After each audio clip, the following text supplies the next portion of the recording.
दोस्तों, क्या युक्तिकरण से किसी का कोई नुकसान नहीं होगा? ना तो कोई स्कूल बंद होगा और ना ही कोई पद समाप्त होगा। इसको लेकर सरकार की तरफ से एक स्पष्टीकरण पत्र जारी करके साफ कर दिया गया है।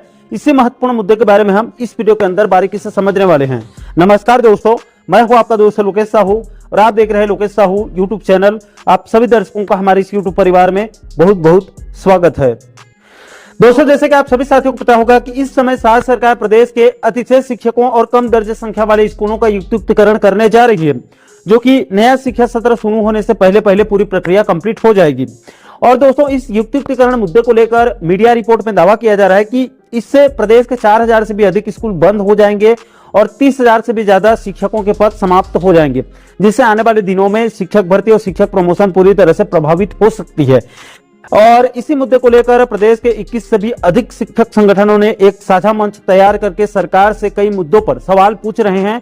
और इसी युक्तिकरण के विरोध में आगामी 28 मई 2025 को बकायदा मंत्रालय घेराव करने का भी बड़ा ऐलान कर दिया गया है। इसके अलावा दोस्तों, इधर दूसरी तरफ प्रदेश के डीएड बीएड बेरोजगार युवाओं की तरफ से भी इस युक्तिकरण का विरोध किया जा रहा है और 57,000 शिक्षक भर्ती की मांग को लेकर जिला और ब्लॉक स्तर में रैली प्रदर्शन कर रहे हैं। तो दोस्तों, कुल मिलाकर राज्य सरकार युक्तिकरण मुद्दे पर चौतरफा घिर चुकी है। इसलिए राज्य सरकार की तरफ से युक्तिकरण मुद्दे पर एक 7 पेज का एक स्पष्टीकरण पत्र जारी करके स्पष्ट किया गया है कि इस युक्तिकरण से कोई भी स्कूल को परमानेंट बंद नहीं किया जा रहा है और न ही किसी भी पद को समाप्त किया जा रहा है। इससे किसी का नुकसान नहीं होगा। दोस्तों, राज्य सरकार की तरफ से जो पत्र जारी किया गया है उस पर सबसे पहले नंबर का सवाल जो इस समय सबसे ज्यादा पूछा जा रहा है कि क्या युक्तिकरण में अतिशय शिक्षकों की गणना 2008 सेटअप अनुसार नहीं की गई है।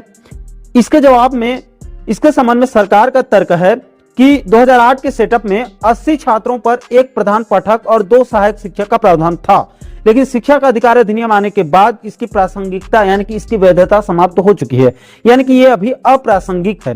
इसमें सरकार का कहना है कि शिक्षा का अधिकार अधिनियम 2009 पूरे देश भर में 1 अप्रैल 2010 से प्राइमरी और मिडिल स्कूलों में लागू किया गया है।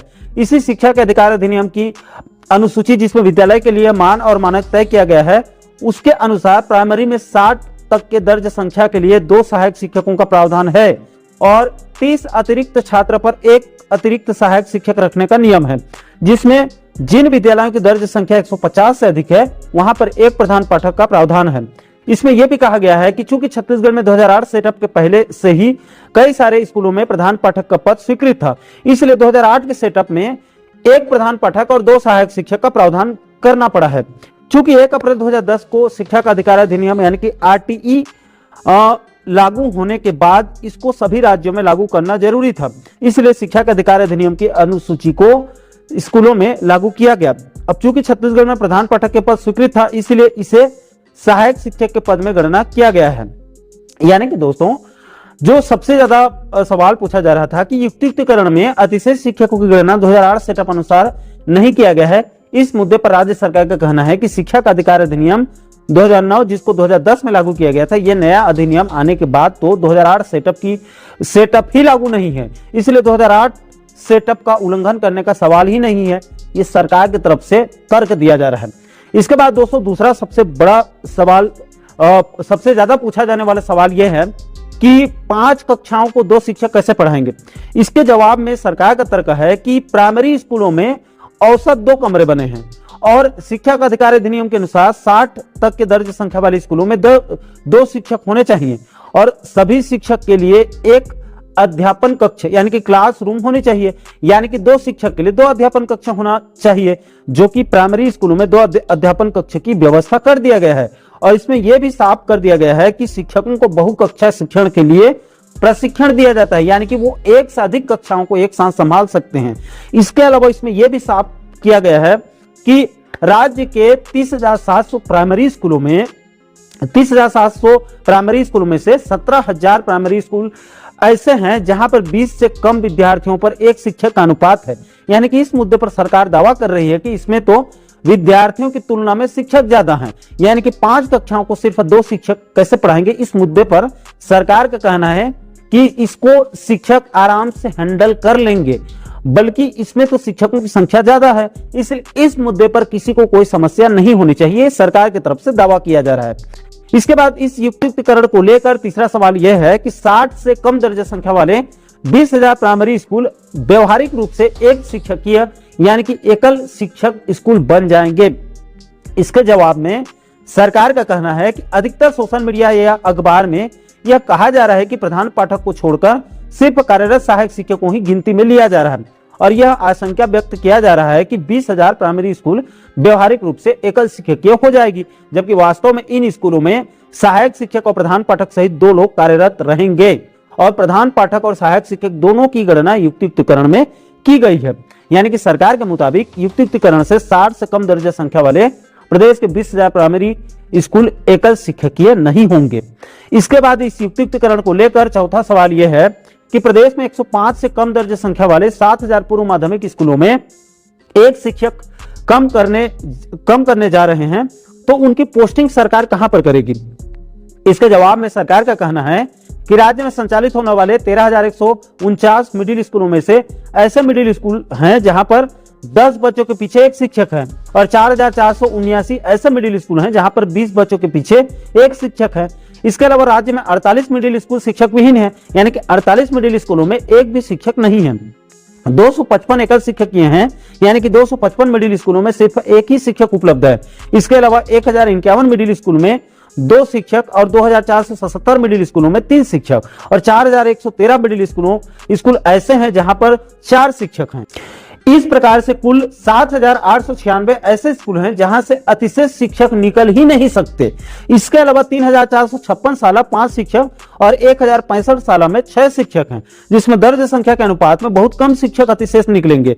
इससे स्पष्ट है कि किसी भी विद्यालय से केवल और केवल अतिशेष शिक्षक ही निकलेंगे और इन अतिशेष शिक्षकों की पोस्टिंग शिक्षक विहीन और एकल शिक्षकीय शालाओं में प्राथमिकता के साथ किया जाएगा। इसके अलावा इस संबंध में यहाँ पर यह भी कहा गया है कि शिक्षा के अधिकार अधिनियम के अनुसूची के अनुसार सभी मिडिल स्कूलों में जिनकी दर्ज संख्या 105 से कम है, वहां पर एक प्रधान पाठक और 3 शिक्षकों को रखा जाना जरूरी है और अतिरिक्त 35 दर्ज संख्या पर एक अतिरिक्त शिक्षक दिया जाना होगा।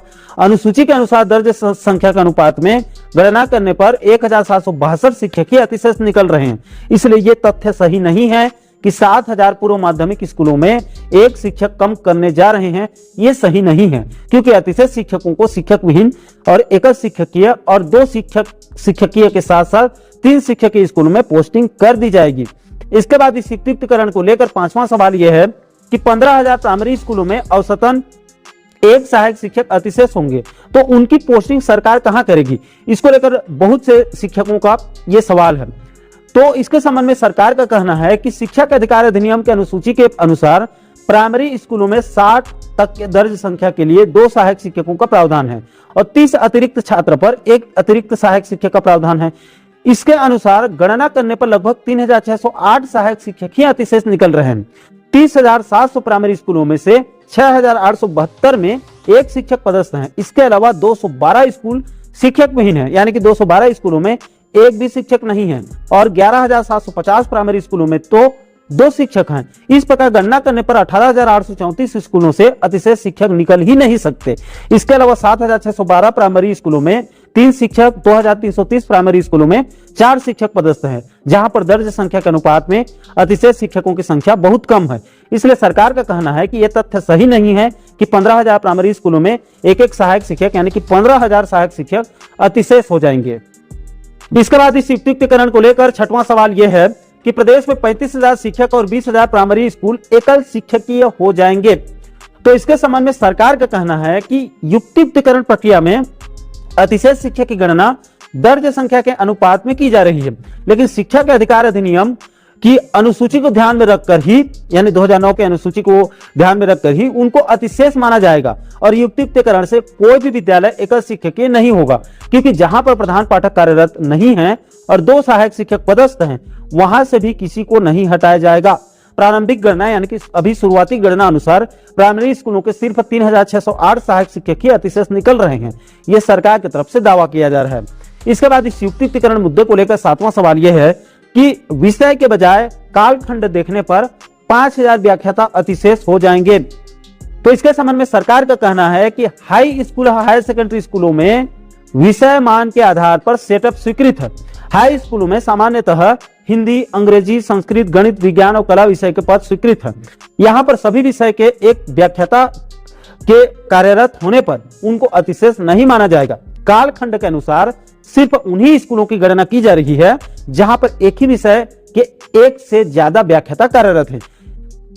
इसके अलावा मान लीजिए कि यदि किसी हायर सेकेंडरी स्कूलों में कॉमर्स के कोई भी विद्यार्थी नहीं पढ़ रहा है तो वहां कॉमर्स के व्याख्याताओं को अतिशेष माना जाएगा। ऐसे व्याख्याताओं की पोस्टिंग उन स्कूलों में की जाएगी जहां पर कॉमर्स के विद्यार्थी पढ़ रहे हैं, जहां पर उनकी आवश्यकता है। और इस कंडीशन में युक्तियुक्तकरण प्रक्रिया बहुत अच्छी प्रक्रिया है। इसके बाद इस युक्तियुक्तकरण मुद्दे को लेकर 8वां सवाल यह है कि प्रदेश के 4000 स्कूल बंद हो जाएंगे जिससे प्राइवेट स्कूलों को बढ़ावा मिलेगा। यह भी बहुत सारे लोगों के मन में सवाल है।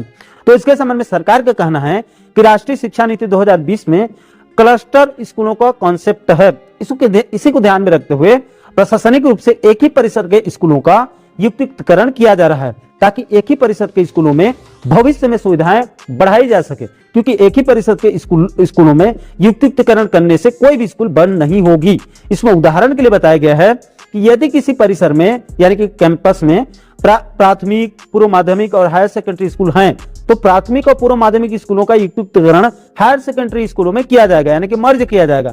लेकिन ना तो ये स्कूल बंद होंगे और ना ही प्राइमरी और मिडिल स्कूल के प्रधान पाठक के पद भी समाप्त नहीं होंगे। इससे यह बात स्पष्ट है कि प्रदेश में एक ही परिसर के विद्यालयों का आपस में समायोजन किया जा रहा है, स्कूलों को बंद नहीं किया जाएगा। इसमें यहां पर साफ कर दिया गया है कि अभी वर्तमान में बहुत सारे मिडिल स्कूल ऐसे हैं जिनका प्रशासनिक नियंत्रण यानी कि कंट्रोल हायर सेकेंडरी स्कूल के प्राचार्य के पास है, लेकिन ऐसे मिडिल स्कूलों में प्रधान पाठक काम कर रहे हैं और वे मिडिल स्कूल का संचालन भी कर रहे हैं। इससे स्पष्ट है कि विद्यालयों को बंद नहीं किया जा रहा है। इसके बाद अंत में इस युक्तियुक्तकरण मुद्दे को लेकर 9वां सवाल यह है कि प्रदेश के 30,700 प्राइमरी स्कूलों में सहायक शिक्षक का एक पद तथा 13,149 मिडिल स्कूलों में शिक्षक का एक पद यानी कि कुल मिलाकर 43,849 पद एक झटके में समाप्त हो जाएंगे। यह भी बहुत सारे लोगों के मन में सवाल है। तो इसके संबंध में सरकार का कहना है कि युक्तियुक्तकरण की प्रक्रिया में सिर्फ अतिशेष सहायक शिक्षक और शिक्षकों का दूसरे स्कूल में युक्तियुक्तकरण किया जा रहा है। इसको लेकर प्राइमरी स्कूलों में लगभग 3,608 सहायक शिक्षक और मिडिल स्कूल में लगभग 1,762 शिक्षक, इस प्रकार कुल मिलाकर 5,370 शिक्षकों के अतिशेष होने की स्थिति बनी है। इसमें किसी भी पद को समाप्त नहीं किया जाएगा बल्कि सभी विद्यालयों के पद भविष्य में होने वाली दर्ज संख्या में वृद्धि को देखते हुए जीवित रहेंगे। यानी कि अभी बच्चे कम हैं इसलिए संख्या कम हो रही है, कल को बच्चों की संख्या बढ़ेगी तो नई भर्ती करके उन पदों की पूर्ति किया जा सकता है। दोस्तों, इसमें आगे युक्तियुक्तकरण मुद्दे से जुड़ी कुल 7 बिंदुओं पर कुछ और महत्वपूर्ण तथ्य साझा किया गया है। इसमें सबसे पहले बताया गया है कि प्रदेश के 30,700 सरकारी प्राइमरी स्कूल में छात्र शिक्षक अनुपात 21.84:1 है, यानी कि प्राइमरी स्कूल में लगभग 22 बच्चों में एक शिक्षक अनुपात है और 13,149 मिडिल स्कूलों में शिक्षक अनुपात 26.2 अनुपात है, यानी कि मिडिल स्कूल में लगभग 26 बच्चों में एक शिक्षक अनुपात है, जो कि राष्ट्रीय औसत यानी कि पूरे देश भर के अन्य राज्यों से छत्तीसगढ़ का शिक्षक विद्यार्थी अनुपात बहुत अच्छा है। इसके बाद दूसरे बिंदु पर कहा गया है कि राज्य के 212 प्राइमरी स्कूल शिक्षक विहीन हैं तथा 6,872 प्राइमरी स्कूल एकल शिक्षकीय हैं। इसी तरह से 48 मिडिल स्कूल शिक्षक विहीन हैं और 255 मिडिल स्कूल एकल शिक्षकीय हैं। इसके बाद तीसरे बिंदु पर कहा गया है कि राज्य में 362 ऐसे स्कूल हैं जहां पर शिक्षकों की पोस्टिंग तो किया जाएगा लेकिन छात्र संख्या 0 है, यानी कि 362 स्कूलों में बच्चे ही नहीं हैं। इसके बाद चौथे बिंदु पर कहा गया है कि शहरी क्षेत्रों में 527 ऐसे स्कूल हैं जहां पर छात्र शिक्षक अनुपात 10 या 10 से कम है, यानी कि शहर के 527 स्कूलों में 10 से भी कम बच्चे हैं। इसके बाद पांचवें बिंदु पर कहा गया है कि शहरी क्षेत्र में 1,106 ऐसे विद्यालय हैं जहां पर छात्र शिक्षक अनुपात 11 से 20 के बीच में है। इसके बाद छठवें बिंदु पर कहा गया है कि शहरी क्षेत्र में 837 ऐसे विद्यालय हैं जहां पर छात्र शिक्षक अनुपात 21 से 30 के बीच में है। इसके बाद अंत में 7वें बिंदु पर कहा गया है कि शहरी क्षेत्र में 245 ऐसे विद्यालय हैं जहां पर छात्र शिक्षक अनुपात 40 या उससे अधिक है। इसके अलावा दोस्तों, सरकार की तरफ से तो बाकायदा युक्तियुक्तकरण के फायदे भी बताए जा रहे हैं, जिसमें कहा जा रहा है कि युक्तियुक्तकरण से सबसे पहले तो अतिरिक्त शिक्षक की उपलब्धता बढ़ेगी, यानी कि सरकार को बिना खर्च के ज्यादा शिक्षक मिलेंगे जो लोग अतिशेष हैं।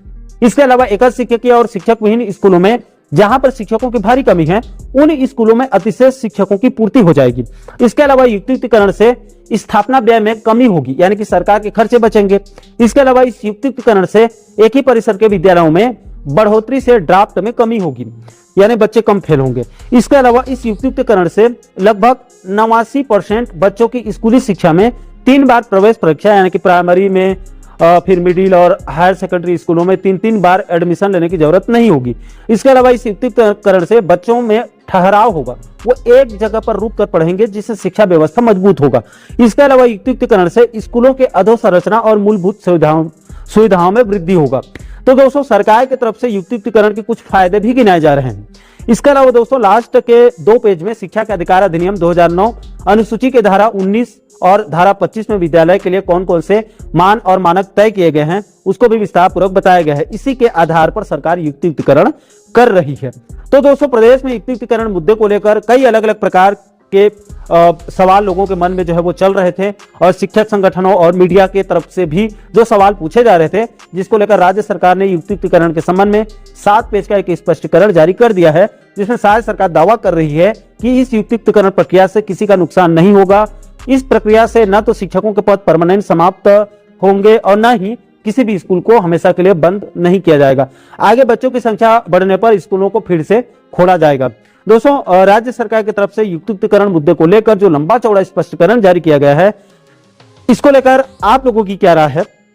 क्या राज्य सरकार बिल्कुल सही तर्क दे रही है या फिर मामला कुछ और है?